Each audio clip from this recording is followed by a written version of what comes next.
अभी जो आगे की जो सुरंग वाली कहानी हमने सुनाई थी, उसमें अभी आपने देखा कि सारे मजदूर निकल चुके हैं बाहर, और इस बीच उनकी जिंदगी में जो बाहर आकर के बताए हैं उसका एक किस्सा आपको मैं फिर बताने जा रहा हूं। जो आपकी ये सुरंग, उत्तराखंड सुरंग है, ये रोड बनाने के लिए बनाई जा रही थी,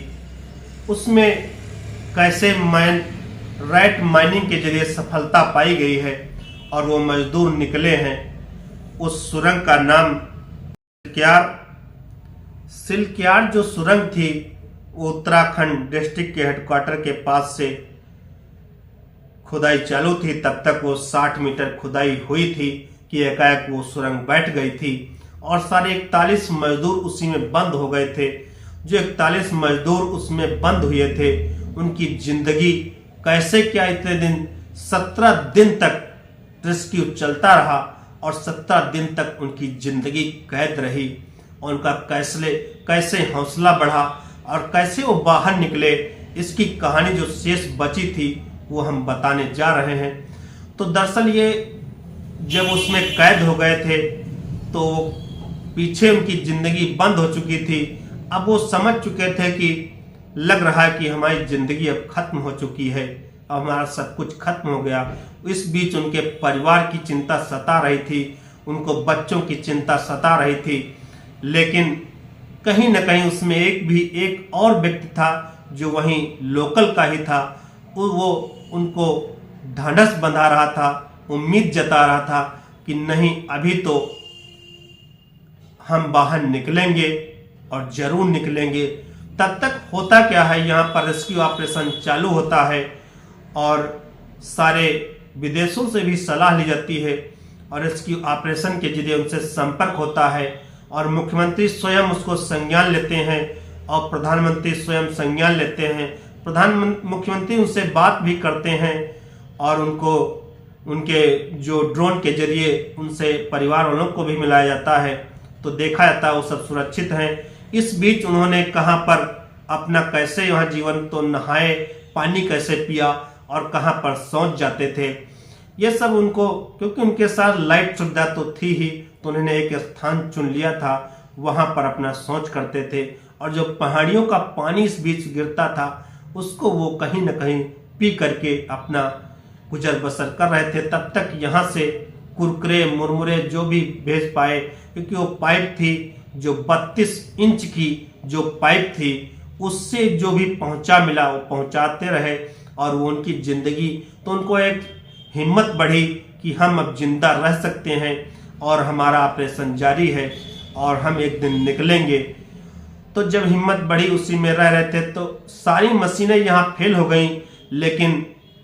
रैट माइनिंग जो थी अपने आप में एक मिसाल साबित हुई और रैट माइनिंग के जरिए ही उन्होंने एक सफलता सरकार ने प्राप्त की, क्योंकि विदेशों की हथियार भी सारे फेल हो चुके थे, जो मशीनें थी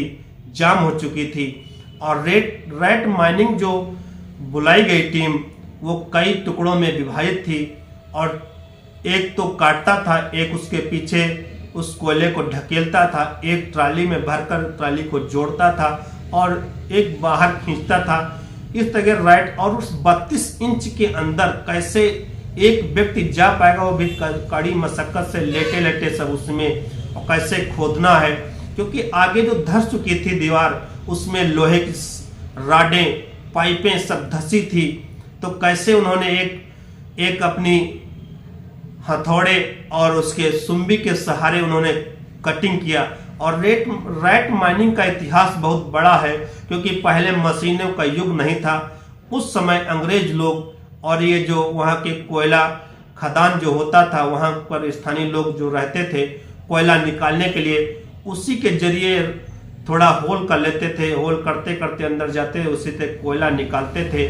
और वहीं से प्रचलित हुई, तो उसका नाम दिया गया, क्योंकि चूहे की दृष्टि से चूहा जाता है और हाथ से खोदता खोदता अंदर बिल बना देता है इधर से उधर। उसे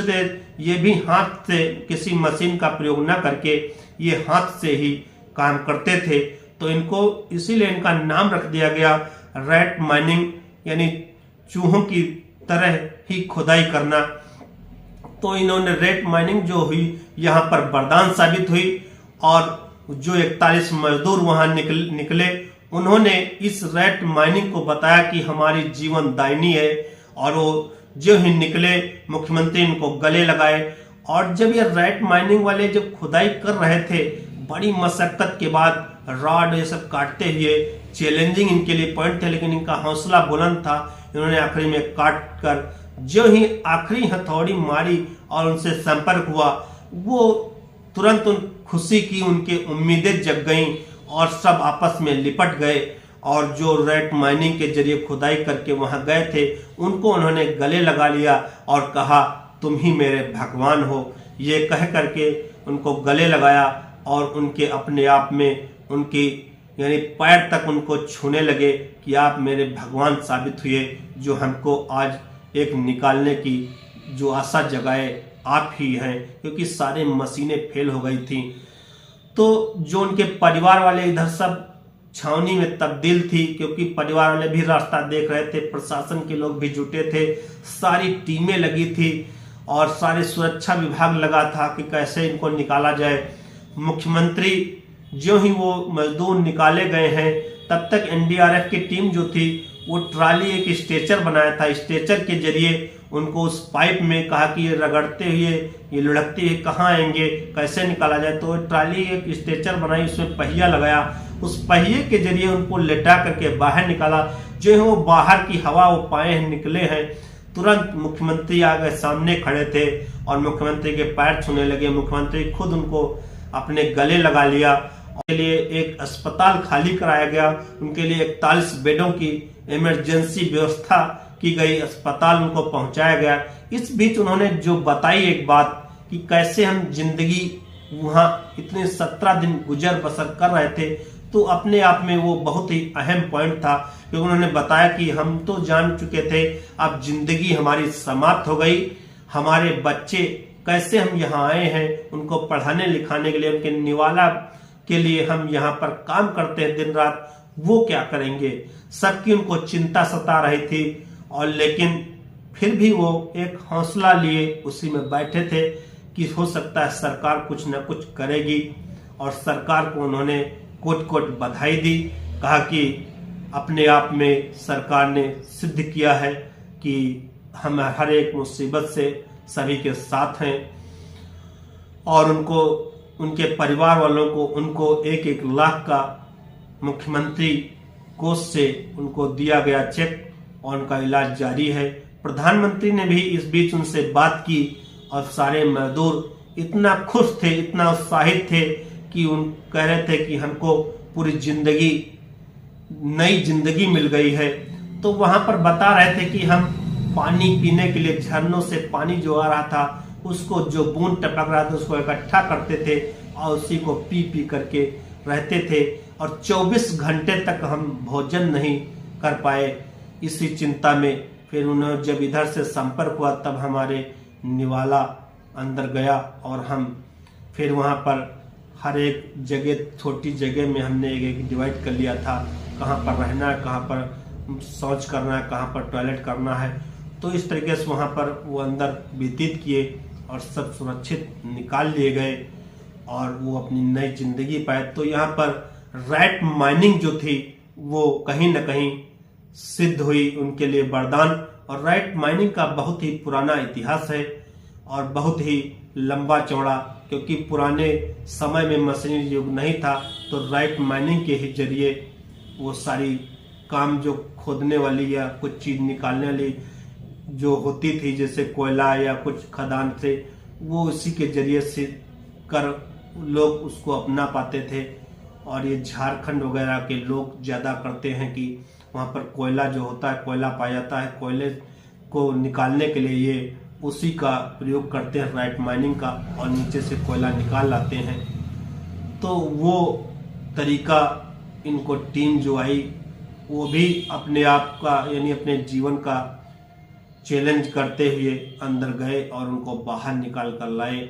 और 24 घंटे के अंदर इस रेस्क्यू को अंजाम दे दिया। क्योंकि इधर 60 मीटर खोदा था उन्होंने, तो 48 मीटर पहले ही मशीन ने खोद दिया था, उसकी ब्लेड टूट गई थी, वो वहीं और जाम हो गई थी। फिर रैट माइनिंग ने 12 मीटर की खुदाई कैसे की है, बड़ी मशक्कत के, लेकिन इन्होंने इतनी अच्छी जल्दी एक्सपर्ट होते हैं खुदाई की कि 24 घंटे के अंदर इन्होंने पार पा लिया और उनको रेस्क्यू करके बाहर निकाल लिया। तो इस तरीके से सारे मजदूर सुरक्षित निकाल लिए गए और अपने आप में एक सरकार की भी मिसाल है और उनकी जिंदगी की भी मिसाल है। और उस रैट माइनिंग जो सुविधा जो जिन्होंने ये काम किया वो तो एक वरदान साबित हुए। नमस्कार, भारत टीवी 20 की कहानी में फिर अगली कहानी में मिलेंगे और हाल की घटनाओं को आप तक पहुंचाते रहेंगे। चैनल को सब्सक्राइब करना न भूलें।